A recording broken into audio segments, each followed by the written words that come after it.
everyone. I'm glad you're here. Thank you very much for joining me.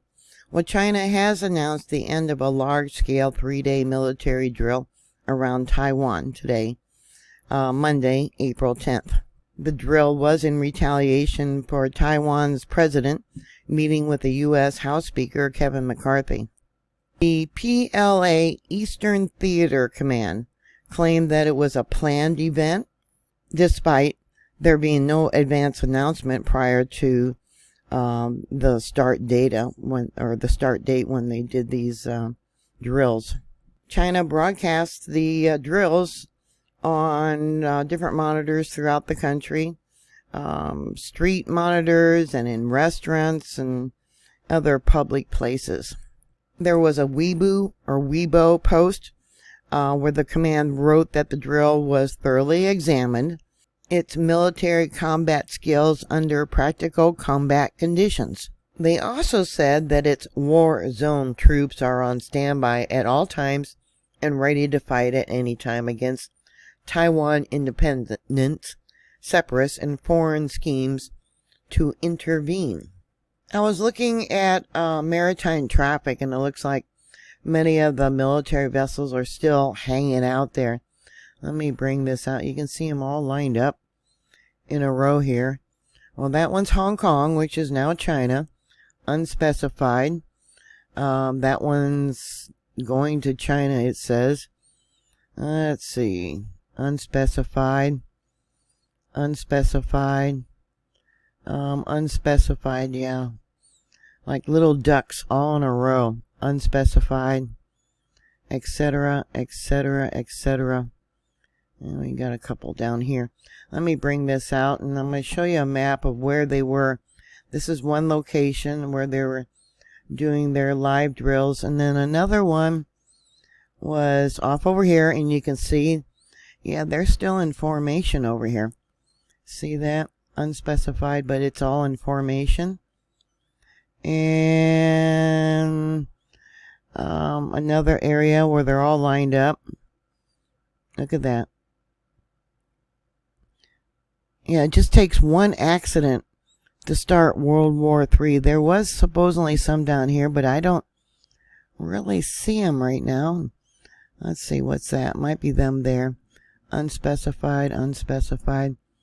And then there was more over here. We have a map that shows the mainland China amphibian staging area. And they got everything along the coast over here. Chinese live fire exercises are the pink squares that they were doing.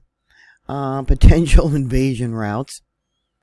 And potential invasion beaches, which was up here to the north, wrapping around, and then down here to the south. The red are China, and then the blue is Taiwan defense military bases. Here to the north and to the south, you can see that they were shooting, may have even been within the Taiwan territorial waters. This here is what they posted on Weibo that I translated. Said Eastern Theater successfully completed the task of Ring Tai Island combat readiness, police patrol, and the joint sword exercise. The spokesman for the Eastern Theater, Army Senior Colonel, said that from April 8th to the 10th, the Chinese People Liberation Party successfully completed various tasks of the Taiwan Island Combat Readiness Patrol and the joint exercise, comprehensively testing the military's mighty Army integrated joint combat capabilities under actual combat conditions. The troops in the theater are on full time and ready to fight at any time, resolutely smashing any form of Taiwan independence, separatist, and foreign interference attempts. So I think that's why they're still hanging out. The U.S. sent a guided missile destroyer to the area, the USS Millis. The U.S. 7th Fleet said the Millis engaged in normal operations within the 12 nautical miles of the Mischief Reef and the Spratly Islands. the once submerged reef exposed when it was low tide. This is where China has built an airport and other military facilities. The China's People's Liberation Army said that the U.S. ship had illegally entered the waters near the reef without China's approval. And they sent out a warning to the vessel and are monitoring what we're doing there, or what our military is doing there. Mischief Reef lies to the west of the Philippines' Palawan Islands. I'm probably pronouncing that wrong too. China claims this is their territorial waters and that the same ship moved into that area a month ago. After Pelosi's visit to Taiwan, China also conducted missile strikes on targets in the sea around Taiwan, while also sending warships and warplanes over the median line of Taiwan Strait, and it also fired missiles over the island itself, which landed in Japan's exclusion economic zone. At that time, the live fire exercises disrupted flights and ships in one of the busiest shipping lanes for global trade. This time, though, shipping and maritime traffic weren't largely affected. Everything continued as normal. Here's an image of one of their outdoor screens that they were showing to the public during the drills. This time, the live fire exercises focused more on air strength, with Taiwan reporting more than 200 flights by Chinese warplane in those 3 days. The PLA also said today that its Shandong aircraft carrier took part in the exercises, encircling Taiwan for the first time. China evidently showed a video of a fighter jet taking off of the deck in a post on Weibo. They were saying using the Shandong aircraft carrier was another threat to prevent foreign militaries from coming to help Taiwan.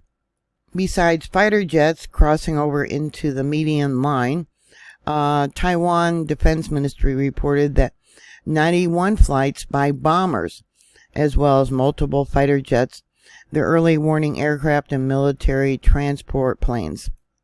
The Japanese evidently were concerned because the Shandong conducted air operations in waters close to Japan's Okinawa Island on Sunday. Fighter jets and helicopters took off and landed on the carrier 120 times from Friday to Sunday, with the carrier and 3 other warships and a support vessel coming within 143 miles or 230 kilometers of Japan's Miyako Island. As you know, back on March 1st, China initiated a war mobilization act where everyone over the age of 18 had to enlist. Russia, which has declared a no-limits partnership with China, said on Monday today that Beijing had every right to respond to repeated provocations against it and carry out military exercises around Taiwan. The Philippines, was another news article from Inside Paper, said they rolled out offensive action on bases that U.S. can use there in the Philippines. The Philippines will not allow any offensive action from the bases it has opened to U.S. troops. It says 4 additional bases include sites near the hotly disputed South China Sea and another not far from Taiwan. The President Marcos said China's reaction over the expanded military deal was not surprising, but assured them the Philippines is only shoring up its territorial defense. We will not allow our bases to be used for any offensive action. This is only aimed at helping the Philippines whenever we need help, Marcos told reporters. If no one is attacking us, then they need not worry, because we will not fight them. They're not going to allow, I guess, the U.S. to use those bases in the defense of Taiwan, it sounds like.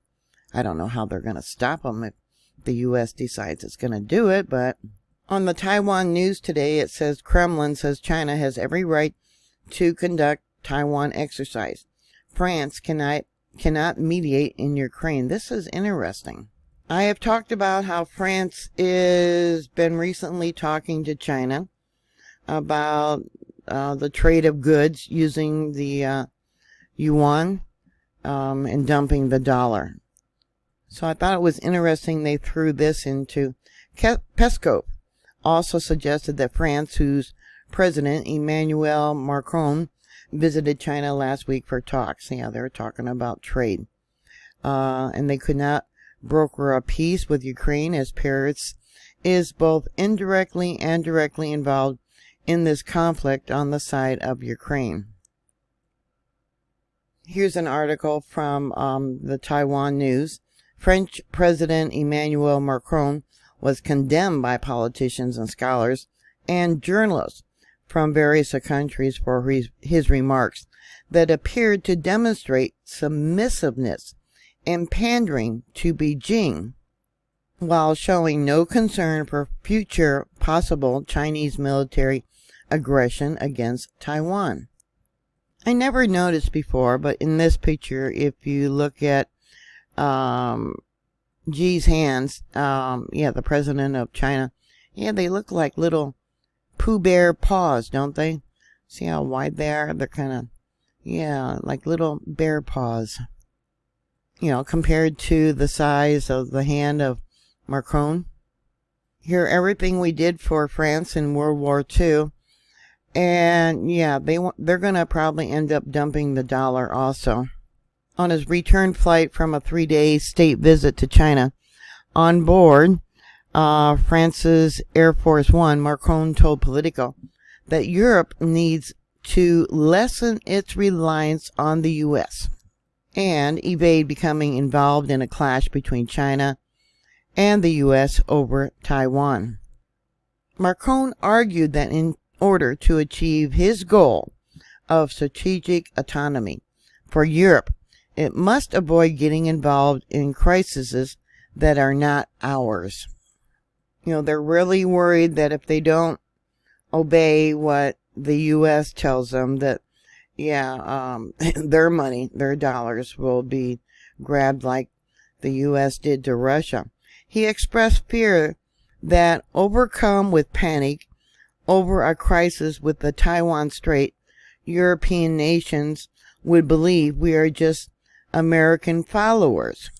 The U.S., since Biden got into office, and probably before, used the dollar to bully a lot of countries of doing our will, sanctions and regime changes and things like that. The French president then stressed that the question European countries must grapple with is whether it is in our interest to accelerate a crisis on Taiwan? ? Macron asserted that the answer is no. The worst thing would be to think that we Europeans must become followers on this topic and take our cue from the U.S. agenda and a Chinese overreaction. He added that Europeans cannot resolve the crisis in Ukraine. How can we credibly say on Taiwan, watch out, if you do something wrong, we will be there? If you really want to increase tensions, that's the way to do it. And Jacob Jenda, director of the European Value Center for Security Policy, EVC, based in Prague, posted a tweet that said in which Macron had previously thrown Central Eastern Europe under the bus when he tried to appease Russia, and is now doing the same with Taiwan. He said Macron's behavior is ego and greed to get French companies a bloody Chinese contracts. Like I said, they want to trade with yuan and dump the dollar. He went on to say that France is not a trustworthy ally and it will always sell you out. So now that France is not following along with U.S. policy, Senator Macron Rubio posted a video on Twitter in which he said the U.S. should withdraw military support for Europe because China is very excited what the French president said, Macron. I bet you Senator Rubio really probably made a lot of our European partners worried with that comment. Once again, he said the U.S. should withdraw military support from Europe. Here's a Twitter post about Macron and his ego, and it's about greed for companies to get bloody Chinese contracts. Another Twitter post from Dr. Linnea Fix. It says Macron could not be clearer. And the even clearer parts were removed by Politico on the request of Elsie. In his view, Taiwan is not a Europe's problem, and Europe should not become a vassal of the United States. This brutality undermines his credibility as a leader in Europe. That's probably a real good example of what they're saying about the U.S. and the Biden administration. Yeah, if you don't go along, they'll put sanctions on you, or they'll just freeze your accounts and take your country's money. And like I said, they seen what the U.S. did to Russia. The sanctions didn't affect them in any way. It actually hurt the U.S. and Europe. Yeah, they're paying more for natural gas than what they were paying to get it from Russia. And when they complained, yeah, there was no response from Biden about it. Luckily for Europe, this last winter has been a very warm winter for them. Here's a Twitter post from Marco Rubio. It says, we need to find out if Emmanuel Macron speaks for Europe. After his 6-hour meeting in China, he told reporters that Europe should create distance with the U.S. and should not get involved in supporting America over China when it comes to Taiwan. Like I said, our dollar is in, really bad shape right now. Another Twitter post, in the German Bundestag, sorry about that, it is demanded that Germany breaks with the existing relationship of extreme subservience to the U.S. It is argued the U.S. seemingly don't need allies, they need vassals. I had heard we are $33 trillion in debt. And the only reason we're staying above water right now is because all these countries are still trading in dollar, but they're working to start trade in rubles and, yuan, Chinese money. And when that happens, we're going to have hyperinflation. You know, the Bible has warned that it will be a day's wages for a loaf of bread. You better stock up on flour and sugar and know how to make your own bread. Another Twitter post says Washington imposing block discipline on the Europeans. Came from Zero Hedge. The U.S. will threaten Europe to implement sanctions on 2 officials from the Treasury Department will visit European allies to demand trade with Russia ends. Yeah, notice he's got the petrol, gasoline. Yeah, that's really symbolic. The petrodollar. Someone did a reply that says, what if being with the U.S. is more damaging than against? The biggest loser is going to be the European citizen, the military-industrial complex earning billions of dollars. Another post, what Macron said, Europe should reduce its dependence on the extraterritoriality of the U.S. dollar. If the tensions between the 2 superpowers heat up, we won't have the time nor the resources to finance our own strategic autonomy, and we will become vassals.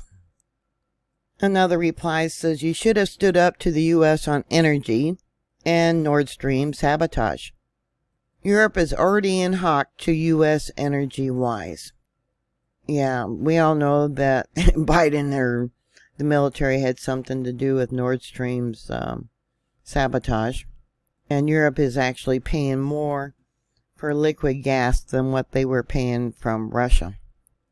I watched it was on YouTube, about how bad things are there in China, in the major cities, just like here in the U.S.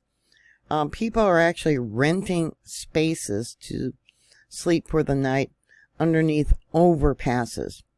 Anytime governments, countries' economy goes to crap, they always create a war. So China's called up all its people over the age of 18 for the draft. And will they have a draft here? I don't know. What can they do? Yep, we're in a pickle, aren't we? Yeah, things are not looking good, and they're not going to get better. Yeah, I think we're going not only to hyperinflation, but we also have a depression coming, and it's going to be a global depression. So what are your thoughts? Put those comments down below. Thank you very much for watching. Thank you for subscribing. Please like, share, and subscribe. And I'll talk to you later. God bless you. Bye.